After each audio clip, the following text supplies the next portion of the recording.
Karnataka BJP के लिए बुरी खबर है। कर्नाटक के साबिक वज़ीर आला BS येडियूरप्पा के खिलाफ जिनसी हरासानी का मुकदमा दर्ज किया गया है।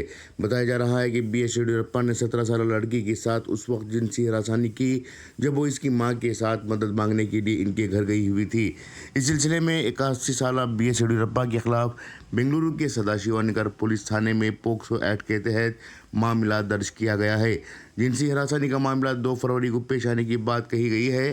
एक खातून ने अपने साथ होने वाले धोखाधड़ी के मामले में इंसाफ दिलवाने की गुजारिश लेकर अपनी 17 साल बेटी के साथ येडियूरप्पा के पास गई हुई थी। इस दौरान येडियूरप्पा ने नाबालिग लड़की के साथ जिनसी ज्यादती करने का इल्ज़ाम लगाया गया है।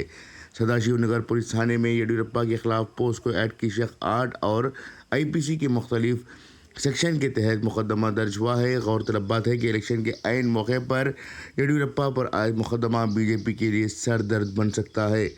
ब्यूरो रिपोर्ट, इनकलाब न्यूज़, बेंगलुरु।